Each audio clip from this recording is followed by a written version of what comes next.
understand we're looking at the 15th anniversary of Changer and the Changed. That's what we are looking at. So what's your perspective on that? 15 years, how do you feel that the album changed people or helped change people? I guess Well, it's just I'm grateful. I'm incredibly grateful because I didn't set out to make this album as a healing album or anything, really, just an album. As far as I knew, it was just another step down the path. And indeed it was that, but it was a fairly major step. I think it came at a time when a lot of people, in particular in the 70s, women were really looking for strong material and other strong women to serve their image well. And it turned out I did that without trying too hard, which was good. It's just sort of who I was, and always have been a fairly independent, self-sufficient kind of human being. So I was just doing what I did anyway, and it turned out to be really useful in people's lives. It really, some kind of key just unlocked a lot of doors, a lot of tears and emotion. But of course that's their responsibility. You know, music being what it is, it goes in there, but you can respond to, I think, or not. And people just did. They didn't seem to have a choice. So I created something that turned out to be a classic. And I guess if you make one of those in your life, you know, you shouldn't probably look further. But we will. We'll always keep trying to get better and keep making classics. I think, you know, my subsequent work has been just as fine and just as healing, but there's something about that album that goes beyond my own knowing. So to be classed among people who move other people is just astounding to me. I feel very grateful. Women's music has been used as a genre term. Do you feel that that's a legitimate thing? You know, I have trouble describing what I do. Not unlike my own nature. It's the same thing to me. If you asked me to describe my nature, I mean, I could go on at some length or not at all. It's an amalgamation of everything I know and have heard and where I've been. So it doesn't fall easily into a category, not unlike myself. It's hard for me sometimes because if you know, and in this country certainly, and in the world of art, if you can't classify it, unless that's the movement that's going on, non-classified art, then it's hard to sell it for other people. It's not a problem for me. I don't, you know, it's just like, you can't define God, you can't define many things, but that doesn't stop you from believing what you want to believe or being moved by what you know, having it affect you. And so women's music was invented as a genre by Meg Christian, to my way of thinking. It certainly existed before her, before all of us, by women who made music. I think that's what it was then. Then it took on in the 70s, it took on to mean more a philosophical way of looking at the world, you know, that had to do with women's lives. Now, I think the music I make has to do with human lives, really. I think it's a lot more, you know, except in specific cases. But overall, I would say it's fairly universal, this aspect. You were born in the Rocky Mountain region, is that right? Yeah, I was born in South Dakota, in Deadwood, and raised, my dad was in the Forest Service, and so we traveled back and forth between Wyoming and Colorado. We were transferred, Dad was transferred quite often, like every year or two, you know. And then I went to school in Denver. So Denver was the big city to me, the Mecca of the plains, you know, and the place that you went to go to a city and do city things. And so I went there to go to college and did, and graduated from the University of Denver there. And got into folk music and performance, rock and roll, you name it. Yeah, those were the days. I love Denver very much, and it's real nice to be in the thin, high air that I grew up in. Where am I talking to you from? Well, I live in the Northwest. It's hard when you're in public life.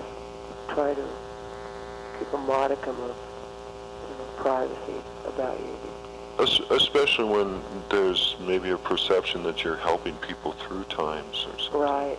Have you had that kind of thing follow you around a bit? Mm-hmm. There are some people that get a little obsessed, and I've had a few bad experiences, some ragged ones, and that make you, really sweat because they're a little strange people. When you raise spirits, some of the spirits you raised should have stayed somewhere else. They're more like wraiths, and but you have no control of that, And I think John Lennon's life really taught us a lot about that.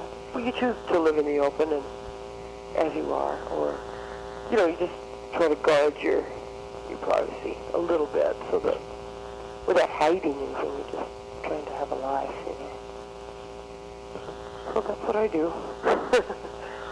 What does the audience give to you in return? Very respectful,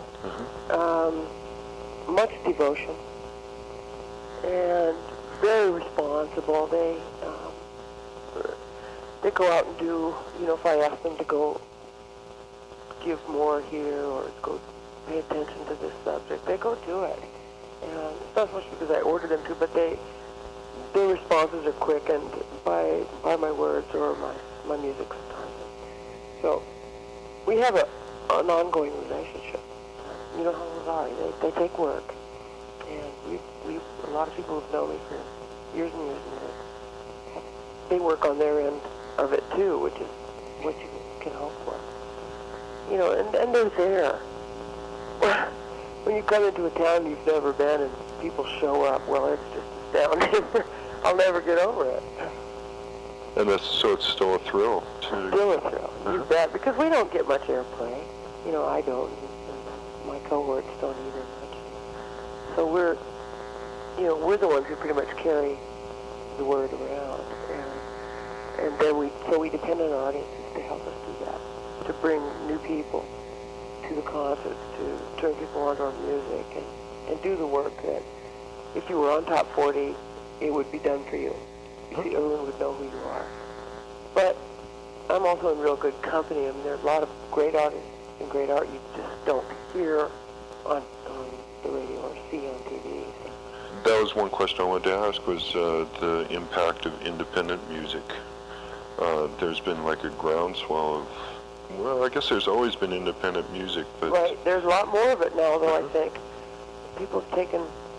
There's just a real need for it. There's always a need for independence. And, our company was one example of that, and we did it for women because nobody was interested enough, except women, to do it for themselves. And in reality, it's the right thing. We should be the ones who do it. Because if somebody else gives it to you, they always can say, well then, there, we did that for you. But if you do it for yourself, you'll always have that satisfaction. You made it up. Independent music's great, and it's such a healthy, it's interesting, like if you look in the trades, and you look to see, in Rolling Stone or whatever, to see what's playing on, what the major albums are, and then you look at the college airplay, and it's totally different, much more youthful and independent, and I would say, because that's who's running the radio these days. What's your reaction to people like Madonna? Well, there's no one else like Madonna, she's very unique. What's great about it is that she made herself up. We know artists, like in my time it was Dylan, who probably was the best example of that, who came out also of the Midwest, made himself up, went to the cities and created a whole mystique. So I think she's really eclipsed that in power, but that's because of how things are now too. With MTV and much quicker access to art than there was in Dylan's time. And I think she's very interesting. She does have talent, which is good. It's a great talent, I think. Well, it's a talent that's sort of all combined. It's singing, and I think her greatest talent is her presentation of herself. And she knows what she's doing. she's selling herself, and she's got such a sense of humor about everything. You know, I think she really enjoys getting away with things. And that always cheers me up. I think that's really healthy to inject that sense of humor, you know, in art. And she's very, you know, she's as sexy as they come. And it's too bad she's not a better actress, that her films aren't better. But that may just be age. She may just get better at that. And she could probably do that by willpower alone. I don't know. I just think she's got a lot of strength. So that's interesting. So out there in a world that just barely affects my own, I look at it as a phenomenon of art, rather than anything that's going to change what I do, or anything to even get mad or upset about, you know what I mean? It's just rather interesting. I went to Laurie Anderson's show the other night, and it was just phenomenal. It was so brilliant. She's a real artist in my way of thinking. Did you see a solo show where she was by herself? All by herself. And did films and some tapes, and mostly a long conversation, about 2 hours. The things she's been thinking about it. She's a deep thinker and a clear thinker. And has a notebook, you know, she just goes page after page of things that are, that I think about too, that pass through my mind, but there's just such clarity of vision, and makes you laugh so hard. So she's more my style. Madonna's just, I mean, again, it's just style. And we have great room for style in art, and always has been. There's a lot of outrageousness. And then there's Two Live Crew, which sells sex too, but I don't think it's near as palatable as what Madonna does. But that's just, again, my style. I don't care to listen to what they have to say. It doesn't seem artful to me. And I'm much more after art and beauty, and that's more my style. And deep thinking. And that's sort of what seems shallow to me. But then, that's where a lot of people live. They don't live any deeper than that. They don't want to. I want them to, but they don't want to. So, you meet your own crowd. I don't know what those people who go to those shows would do at our shows anyway. They'd probably be bored.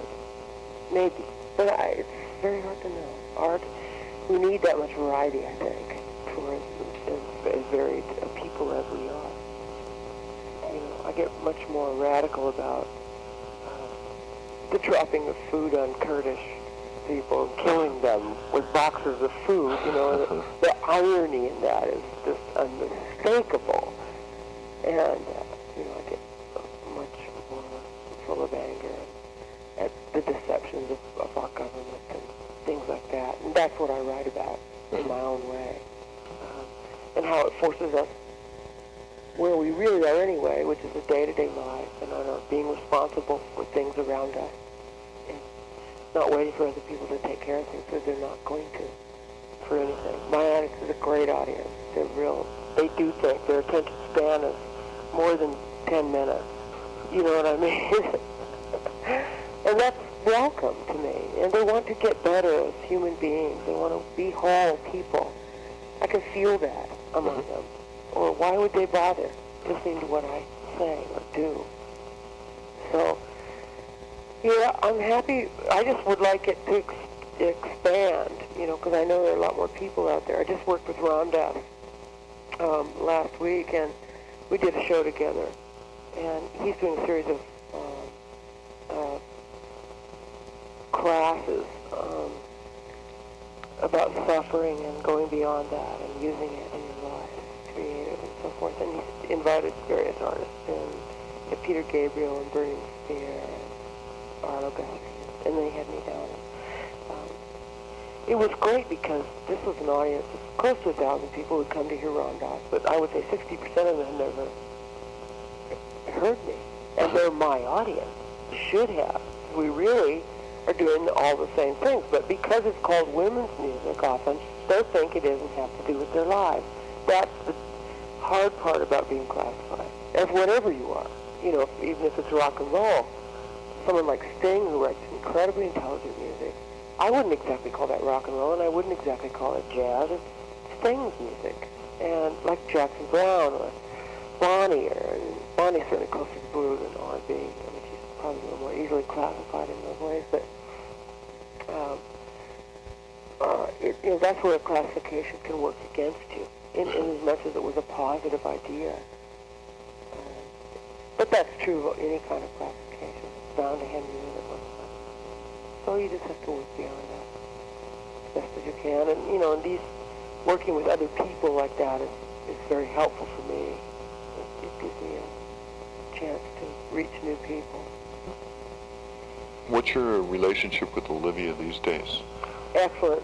Excellent. Excellent. Are you part of the business, or are you? Not exactly, but I am, but I'm not. In that, probably the changer keeps us all alive. That one album alone. Olivia's now branched out into trying to make other ways of making money for the company that are doing these cruises and everything that are just great. And the video is one part of it? And video, and yeah. So to try to take the burden off of each individual artist, when you don't have the kind of money that the big boys have, you can't play those games. You can't play the radio game. You can't play television. You can't play MTV. You can't play any of that. You just don't have game. You don't have any money to sit down at the table. So you just don't play. So we played a better, what we think is, in reality, a better game, a game of consciousness and awareness and growing. And I've, there are always times where I get frustrated with them and they do with me, but that's just human, because they are, after all, less a record company than they are a dream manages to fly somehow. I'd like them to be record companies sometimes, take care of stuff, but that isn't really who they are, so you sort of be very responsible and you don't get mad at them for not being who they are, in the same way that you want that applied to you. The old golden rule. But we have an incredibly, straightforward relationship. It's real clear. We love each other. We're family. And that's a wonderful relationship to have. Okay? We work for and with each other rather than, nobody's boss here. They know better. Trying to boss around somebody like me. Now, were you involved in setting up Olivia? I had the idea. I was right. Doing an interview, and it was just like dropping a seed. Then I really left town, and they watered and nurtured it, and lo and behold, a little record company came to be. And then when I recorded The Changer for them, that really sort of put us on the map and has kept us alive over a lot of years, all of us, in metaphorically and as well as literally. And the money steadily coming in from the sale of that one album has allowed us to stay alive. So that's, again, another plus for that album. It's kept our spirits up as well as just kept us financially in there. I mean, just to say you've been around for 15 years is quite an accomplishment. And we continue to really put out really good quality music, and the technical, our technical abilities have certainly increased, and we've learned along the way how to do stuff. It's all learnable stuff. It's not a big mystery. It's graspable if you have the ability. If I don't, then I find someone who does. It's not like I have to learn it all. In fact, I really don't care to. I like to do just my part. What's the place of love and relationship in the world today? It's all the same thing to me. For me, it all issues forth from loving yourself. And I've always thought that way. It's not just the me generation. I just think that's the healthy. People go back into therapy because they didn't love themselves enough, or never had a good relationship with themselves, and then can't establish a relationship with anything else that's anything but fragmentary. And I've been able to have very heartfelt relationships with everything all along my life. I don't know why, except I think it's one of the gifts I was granted, ability to start from myself, and I'm tickled to death with my own company. I like who I am very much. If there's something about myself I don't like, I work to change it, but I don't anguish particularly over it. I mean, yes, I do anguish from time to time. You must know that, because the pain that is involved in a lot of the material is there. As much as any human being will anguish about our human condition, caught between heaven and who knows what. rocking the hard place here. But how to make something of this live, you have to relate. And I think it's our job as human beings to learn to love one another. And there's no other way to do it but by loving. Sometimes you fail miserably, but you just pick up and you go do it again. So it's an ongoing, it's age old, and if we really learn